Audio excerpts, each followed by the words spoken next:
Greatness. Greatness. Bow, bow, bow. Greatness. There are 2 times to be great: when you feel like it and when you don't. Welcome to the Renewing the Mind podcast. I'm your host, Pastor Tyler Sanchez. Joined with me is my dad, Dr. Raul Sanchez. How you doing, Dad?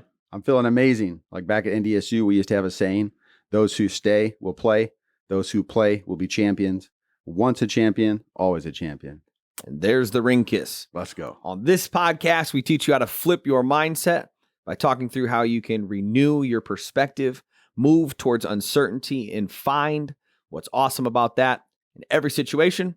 If you missed last week's podcast, you can head over to whatever platform you listen to podcasts on and download it, or you can head over to YouTube and watch the video version of this podcast. We discussed a 3-part series we started last week called Resilient Kids Part 1, Grow to Greatness. And we walked through the steps of process over perfection, pushing over forcing, and following over leading. Correct. Sweet. You want to just hit on just what resilient is real quick again? The resilient is the ability to bounce back from any kind of strife or adversity. And when you bounce back, you're actually stronger. So talked about that leading into this week, Part 2.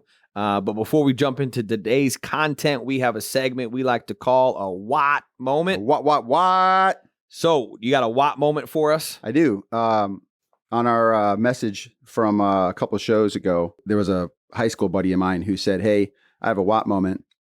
I messaged him back and just asked him real quick. I was like, hey, do you care to share? And he basically says, he's working from home. So he's got a makeshift home office. And he was like, this is a what moment. My son came up to me and tried to set up his school system stuff, Zoom calls next to me. And he was at first trying to push it away. And then he was like, wait a minute, I had this what moment mindset. And I thought, how cool is that my son wants to be with me? So he sets up his son next to him and working. And I immediately thought of Stacy and Valencia, because they work in the same room for the same purpose. But this is the cool thing. So that's a what moment. Like, no, I don't want you here because I'm focused on work. And then this embrace of wait, my son wants to be with me. That's a great what moment. And the reason is I've seen his few posts before. With the quarantine, he's been a PE teacher. So he's taken his son on bike rides. He's taken his son on hiking. He's taken him fishing in a stream. So these outdoor connections, and it's that type of connection, that type of investment that makes a kid go, I want to be like my dad. And so the kid doesn't even really know why. Like if you said, why do you want to work here? He probably just said, I don't know. It's cool. He's not going to be able to say, Dad, you've been pouring a bunch of time into me and I'm really grateful and my heart's full of gratitude. And I just want to, rub elbows with you. He's not going to say that. But what just happened is this dad instantly became a man of influence in this kid's life. And so we're going to talk about how that process goes from being just like a leader to being an influencer. That's what we're talking about today. Sweet. What? I like it. Yeah, I would feel that because Stella tries to do some of those things. And if you're a parent, you understand that with that one move of the child, there's a whole bunch of now complications and distractions and difficulties, but it's all worth it. I mean, it's investing in something that's more important than your job. That's your children. Correct. Once again, just a what moment is finding what's awesome about that in every situation. So you take kind of a difficult situation, maybe a tough situation, you find and pull out what's awesome about that and think about that and ponder that. So if you got a what moment, just like Dad said, man, leave a comment on Facebook, YouTube, anywhere you're consuming this content. And we love to hear your what moments and some practical things that our listeners are going through. Yeah, because every time somebody posts that, there are so many people, that's a ripple effect around everybody else who just says, hey, I'm just learning this stuff too. And here's what I discovered. That's encouraging. And in real time, all of us as fathers are going, dude, that's me sometimes. Yep. So it levels up the whole crew at the same time. Yep. So thank you, man. He's a dude from North High School. Played football at Wyoming. Shout out to the Stars. Shout out to the North High Stars, baby. Let's go. Yeah, it's not a warrior, but you know what I'm saying? Hey, you can only be one star, bro. That's right. WARR. Okay. Today's show, we're talking about Part 2, Resilient Kids Grow Through Gross. Grow through the gross. Grow through the gross. And we're hitting on 3 points today. Embrace ugly, protect your identity, and you versus you. Talking about some self-talk. So let's hop into it. Embrace ugly. Talk to us. Embrace ugly. So here's the idea. When, Tiger Woods, Wayne Gretzky, MJ, Air, Jordan, Your Highness, Superman, the GOAT, right? They make it look easy, too easy. So easy that when you go up and you try to do a layup, everybody's trying to triple pump a layup just because the Jordan does it. You know, when they talk about the greatest shot of all time that's like overrated and Jordan goes up and double pumps in the air and just left lays it up. Like people try that all day, every day. And they can't make it because Jordan's done that, mastered that for years. Like think about how many times he's done that, and in traffic and in front of people. And so every single time his whole brain and body, that's like supernatural to him. That turns into just like us blowing our nose. And then I go outside and I'm like, watch this. And I'll try it once or twice. And I'm like, dude, I suck. Okay. In the beginning of anything we do, it's going to look ugly. In fact, there's I think it's a book, but it's more of like a coaching business. It's a guy named Trevor Morgan, and he has a business called basically Train Ugly. And he'll come in and coach you and teach you different angles to train so you push through that ugliness early. But the main point is when you start anything, it's going to look janky, you know? And when it looks bad, like you have to make a decision. Are we going to keep it here, or are we going to level up and keep pushing through that ugliness? But if you believe for a moment that I'm going to be like Tiger Woods, and then I go in the pond when I, swing a 5-iron, I'm done, because now I have a crash where what I thought it was going to look like looks nothing like that. So now I beat up myself and I just walk. I'm done. Okay. So that ugliness is something we have to brace in everything we do, from cooking to parenting to riding a bike. We talked about Nate doing mountain bike trail. Took him a couple hours. And we were laughing about that as a team. I remember the first time I went, clip on pedals, first corner I took, I couldn't clip out. So me and Randy went, we're down at Branson, and my whole back was all messed up. My helmet was cracked, smacked into a tree. Yeah. That's the first time we went from just like riding street trails to like cement, Saratoga trails, to actually like dirt trails, like high level mountain biking.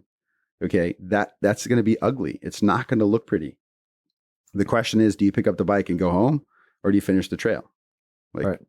I finished the trail. So how do we get kids to embrace ugly? How do we get our kids to do that? You have to let them know that right away. You show them a video and you be like, look, here's what we're going to do. And then you tell them, but remember, that's a professional.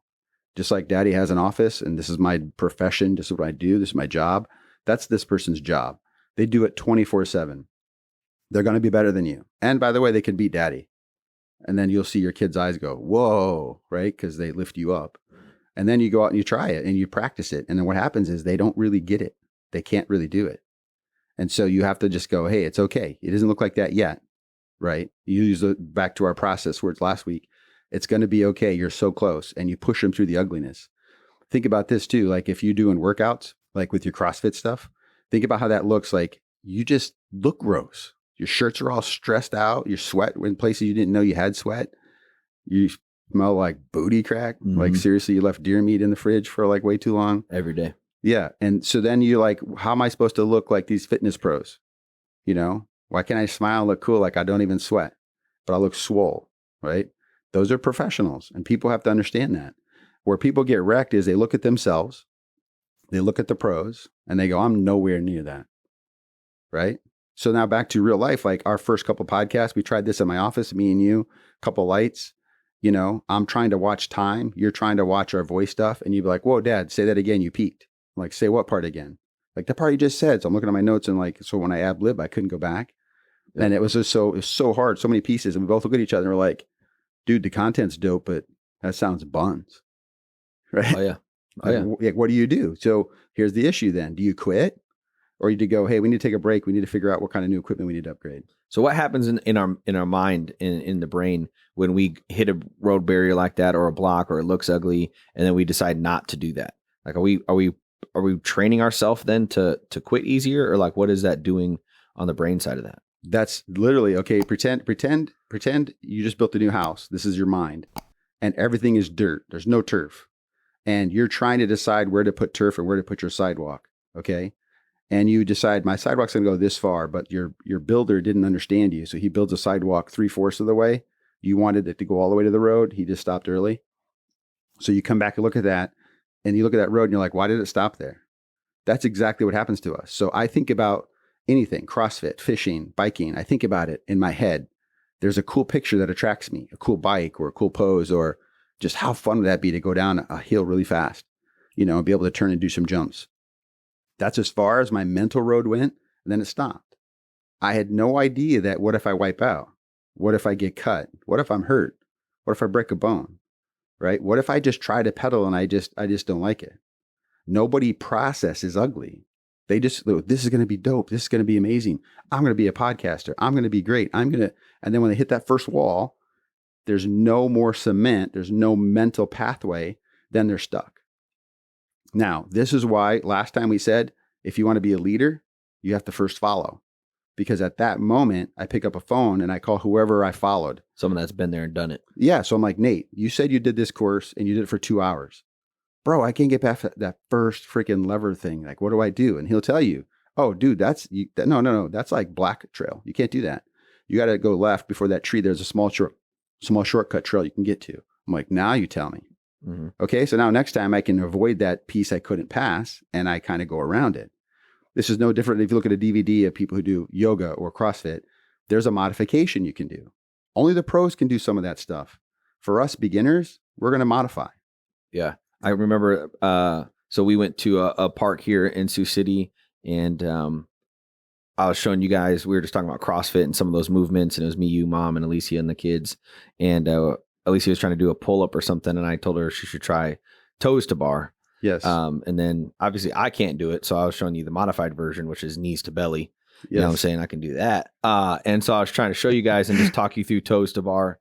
And if we had a videotape of the three of you trying to do toes to bar, we could have made 100,000 on America's Funniest Home Videos. Yes. I mean, you guys looked like you guys were doing the worm on the pole. I mean, it was insane. You guys were wiggling your bodies like fish out of water. Yeah. I think you threw your back out at one point trying. I almost pulled a hammy. That's what happened. And then I was trying to show you guys kipping for like some of the pull-ups, and Alicia wasn't getting it. So you guys were just, it was gross. It was gross, right? It was gross. And the funny thing is it was attractive because Alicia tried it, and Alicia's pretty fit, and she couldn't do it. And then Stacy's like, well, let me give it a shot. And then Alicia saw Stacy like make a little move, like, that kind of honey. And Alicia's like, move, I got this. And she tried again. And then I stepped in, I'm like, move. And then you're like, bro, you're not even doing it.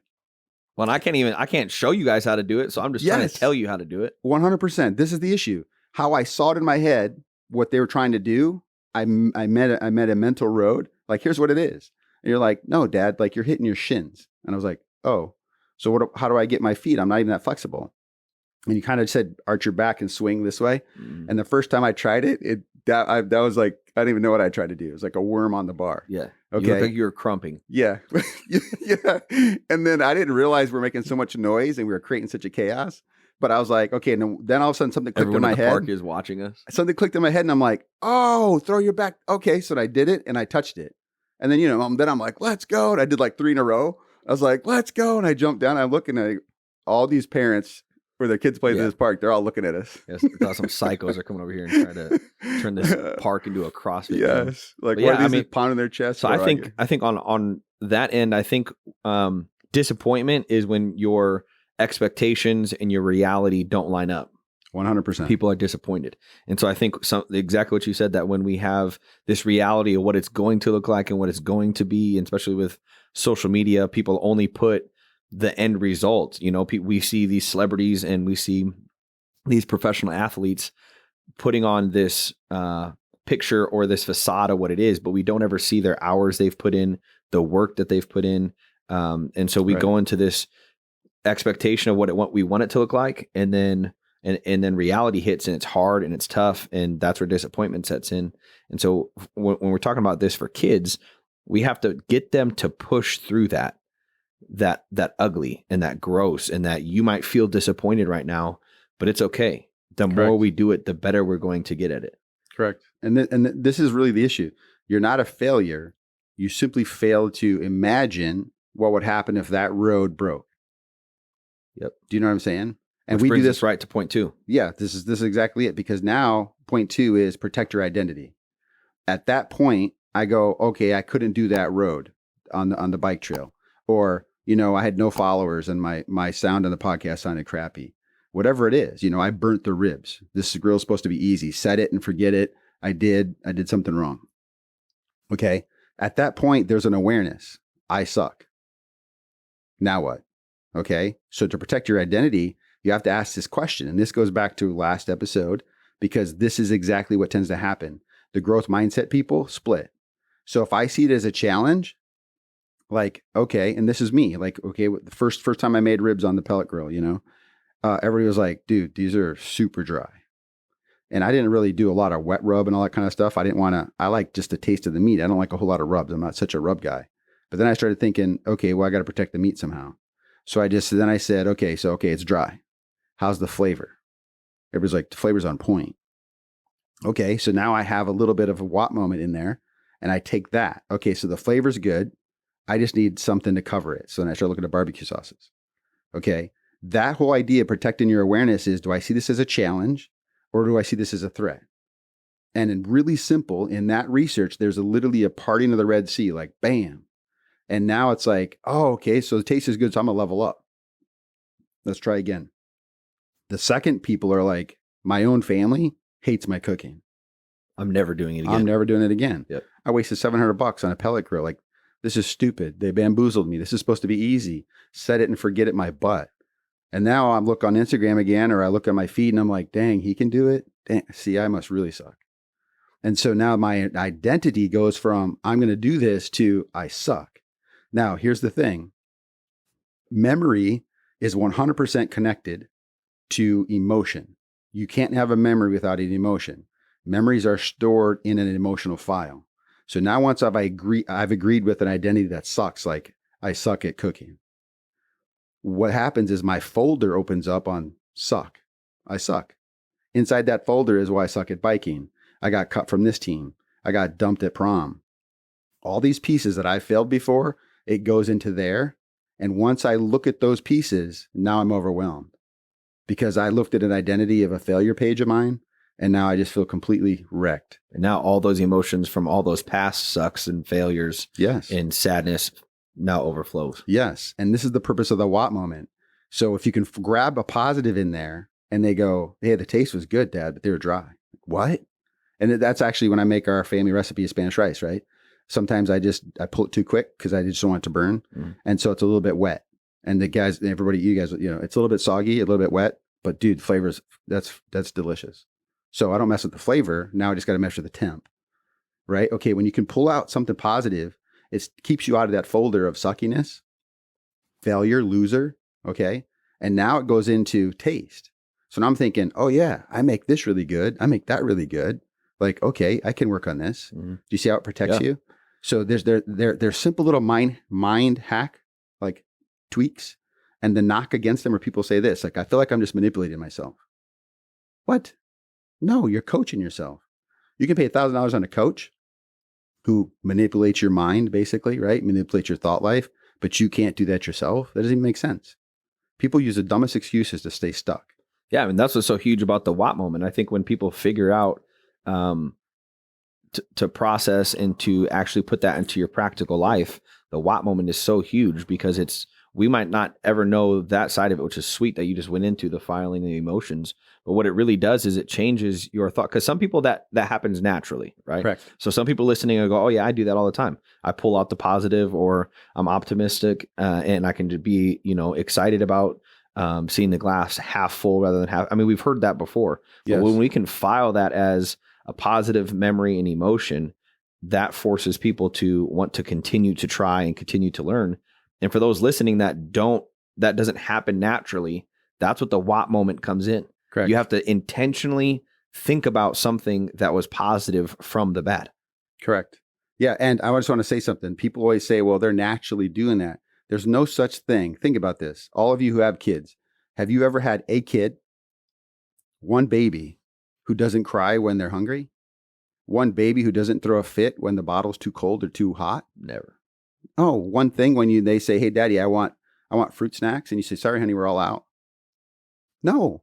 When we say, oh, they naturally do that, we say naturally because they've been doing it for years, but they've worked through the exact same process that we're trying to do now. But I think when some people say that, they might not even mean like born from birth, but they maybe had a parent or a dad or a coach that has taught them that since a young age. And so if I'm 30 and I'm just now hearing, oh man, that doesn't come natural to me. I haven't thought about that for 12 years because I didn't have a dad that did that, or I didn't have a mom, or, the opposite side. It was even, let's say it wasn't a positive, but it was even worse. It was the negative, and I got beat up for being and verbally abused and yelled at, and you are a loser if you lost. And if it did look gross, you are So it's like, what do you talk to those people? The same. It's like, look, nobody's born this way.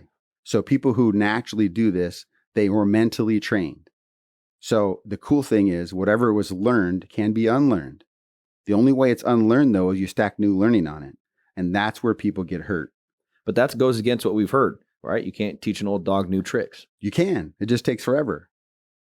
That's not positive. I'm not happy about that, though. And you just told me, that's a... okay, so the tennis, process is going to be slow and gross, but you can do it. Yes. Like if somebody teaches me, like in tennis, like I just self-trained in tennis and I'm pretty good.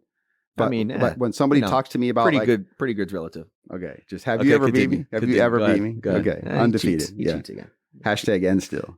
And let's go. Go ahead. Yeah. Continue. Here's the deal. See me people talk all day, bro. See me in horseshoes. Let's go. Let's go. I got you. You want to rib? You want to rib off? You want to throw some ribs in the grill? Go finish your thought. Okay. Then we'll get into it. Okay. Some people come up to me like, you hold your racket kind of weird. I'm like, what do you mean? And they're like, use a Western grip. I don't know what a Western grip is. Like, okay, handshake, twist all the way this way and grab your racket. I'm like, that's super weird. And they're like, it's natural, like top spin. I'm like, well, what about a backhand? What about a slice? Oh, you got to adjust it. It's too weird for me. It's because I have to unlearn a ton. I just kind of have just street skills kind of. And so when people give me natural tennis skills, it's hard for me to pick those pieces up because it's odd. But I promise you, I think about it and I practice them when we're just messing around. But under crunch time, I go naturally to what I'm used to, right? Until I get enough skills in that area where now I can naturally slide over to the Western grip. I try it. I'm not that good at it. And I mess around with that on my hand, on my serve, and I get a great slice. That's where I slice all the way to the curve, and you just like look at the birds because like you can't touch it. No, not proven. That's facts. No, that's facts. You know it. No. So if it doesn't come naturally, we have to just start working on it right now. Correct. Start plugging away. Okay, sweet. Something to follow that up. The identity. I think a lot of us see that in our children. And kids and the next generation. They really embrace what they do, the results, and it becomes their identity. And so for Stella, my daughter who's 4, we've been trying to do this thing where I'm trying to teach her how to win well and also how to lose well. And so we race to get dressed. And sometimes I let her win, obviously, and sometimes I force her to lose. Yeah. And so we try to get buckled in the car. And so the game is when we get into the van, I have to get Eliza buckled and then get myself buckled and the car started before she gets herself buckled in her car seat. Okay. And so when she wins, she just screams, "Ha, you lost, I win. I'm a winner, you're a loser." So we've worked through that process to not do that. But the other day I beat her. And so she was really down and sad. And so I was like, this is how you win well. I say, "Hey, Stella, you did a good job. And hey, you tried." She was like sitting back there thinking. And so I was like, "What are you thinking about?" And she said, "Well, it's okay, Dad, because I've won like 67,000 million times and you've only won once." Like she is a Sanchez. Yeah. But you're missing the point here. You just made me feel really bad by encouraging. So, let's go, Stella. Let's go, baby. But girl. I want her identity to know that when she wins, she's not a winner. Yeah. And when she loses, she's not a loser. And we do that. Kids understand it's easier just to see in kids. I think adults do the same thing, right? I mean, we find our identity in boats and 401ks and how your yard looks and the job you have. And there's a hierarchy of successful people based on a job and a financial status and the house. And then that becomes our identity. Right. So, okay, now that you talked about, protecting your identity. So think about when the Red Sea parts and you have the growth mindset, the fixed or stuck people. Here's the issue. So I see it as a challenge. I say, bring it on. Okay. And I know that there's little bit of consequences, but a big, big opportunity for reward. And when I win there, when I'm successful, when I've mastered a form of a process, I now have an identity. That identity is, dude, I thrive under pressure. Okay. Now reverse that. The first thing is you're trying to make me fail. So it's not a challenge, it's a threat. So now you're trying to harm me. You're trying to make me look stupid. You hate me. So now if I try and fail or try and miss, now what happens is I actually go, okay, so I suck under pressure. So now I go, I don't want to be on stage. I don't want to be on a mic. I don't want to be on camera. I like to go run at night in the dark so nobody sees me, just stuff like that. And that's how you have to protect your identity, because if you don't protect your identity, you just own something that's really ridiculous. Like, I can't do that, or I suck at that. Which brings us to point 3, which is you versus you, self-talk. So a lot of the thread I've heard through this show and last show is really it's about self-talk. All it comes down to it. All of it. So here's the thing, like you versus you, it's a comparison trap.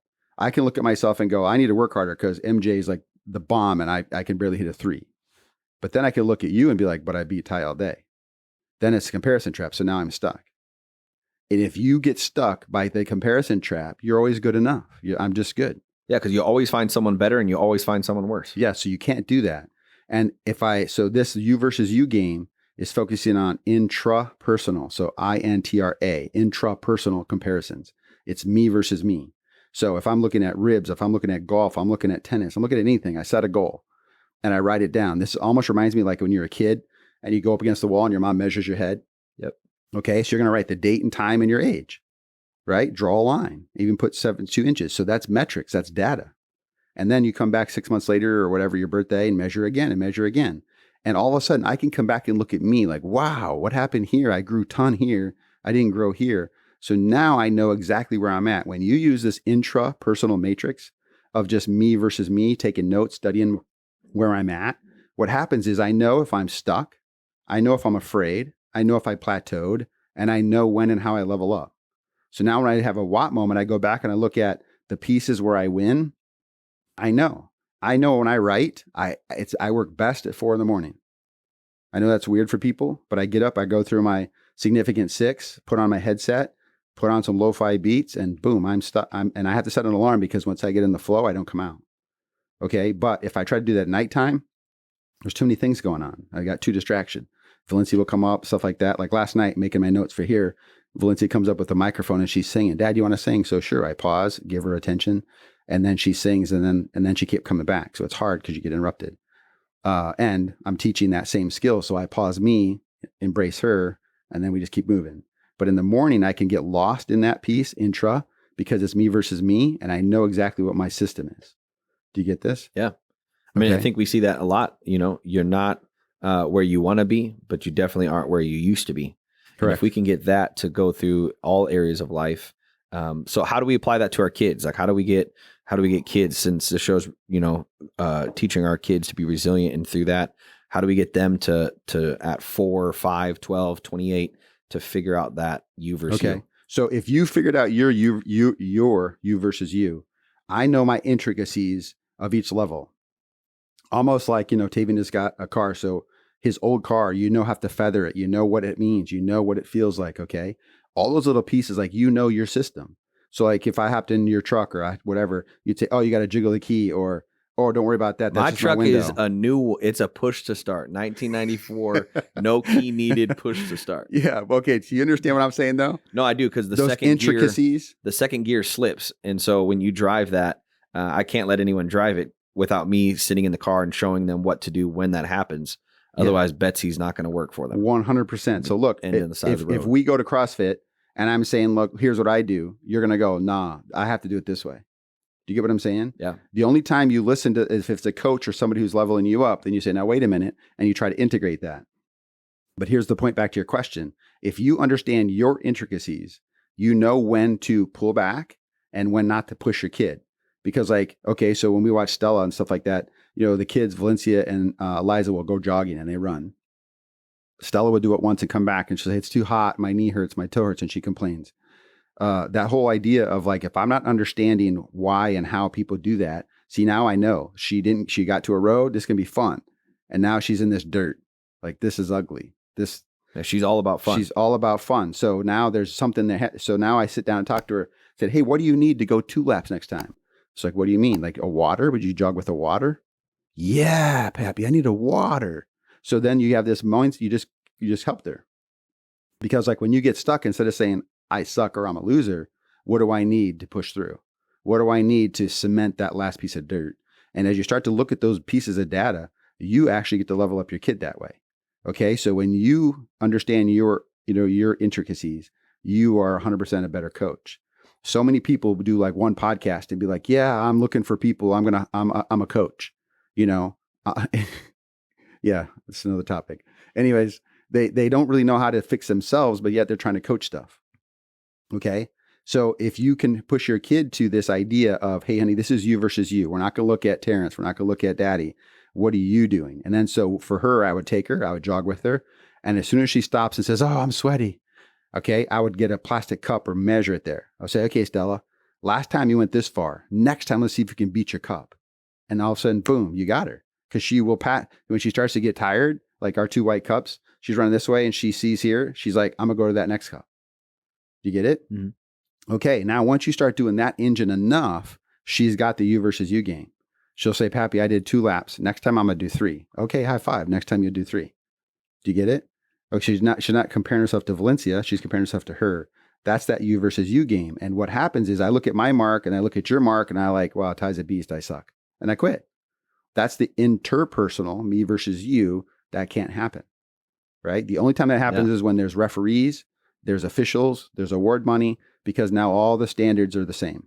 But if you can master the intrapersonal, that makes you a better interpersonal competition person, yes, or against anything. Yes, 100%. And look, some of these things just came natural to me based on just sucky environment stuff, like growing up in alcoholic home, getting the poop kicked out of me, just all those kind of things. I just, riding my bike, looking back, thinking about some things, figuring out how to get around some of the adversity.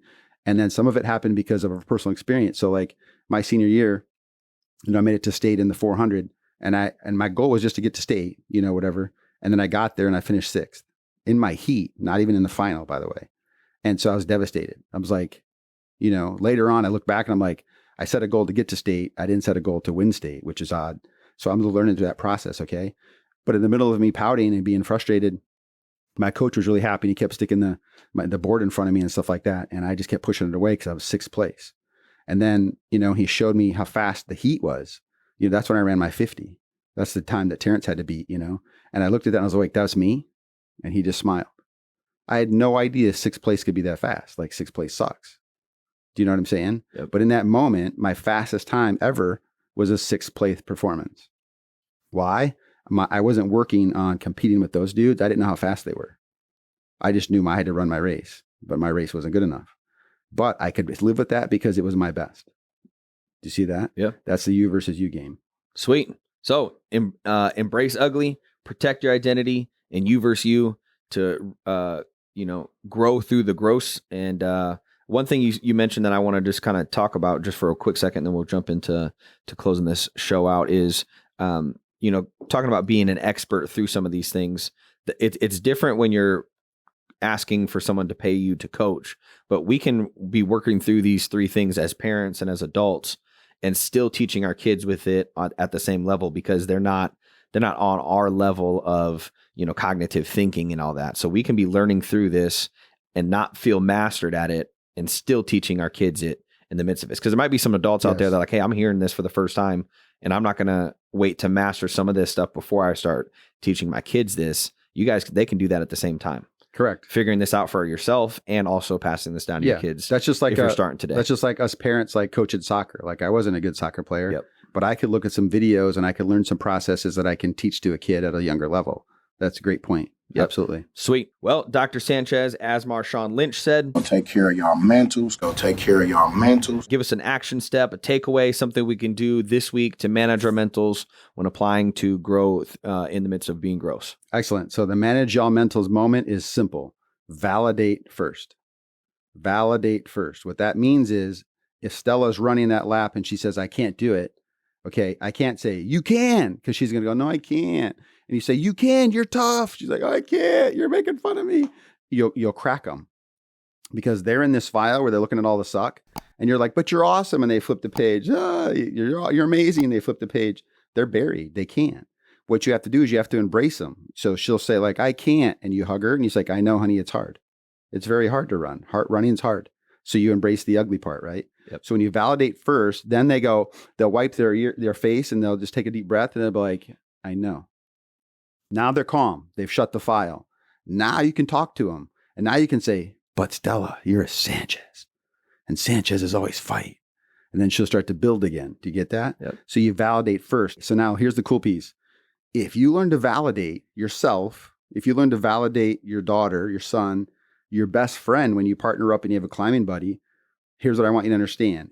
Okay, authority is given by a title. Influence is given by the people who follow you. You can't be an influencer if you don't validate. Okay. Now think about somebody you know who has a badge, like I'm captain of the team. They just start bossing people around. They just start delegating without jumping in. They just start ordering and poking people. You here, you there. What are you going to do? Bro, I'm captain. That dude just has authority. He has a badge, right? The person who comes in, regardless of the badge, starts influencing. Hey, Ty, you'd be good at this. Let me walk you over there.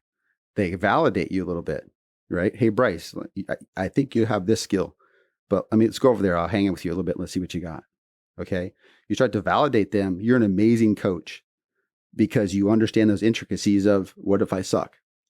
That's all right. We'll reboot it. We'll run it again. We can take as many takes as we want, right? Do you get that? Yep. Okay. So manager mentals moment is validate first, then you can influence. I love it. Let's go. Before we leave you and you continue with your morning, afternoon, or evening, we just want to remind you that there are 2 times to be great. When you feel like it and when you don't. Tune in next week as we talk about part 3, Resilient Kids. And the title of next week is Grow with Gas. Yes. Just a quick snippet. What's that going to be about?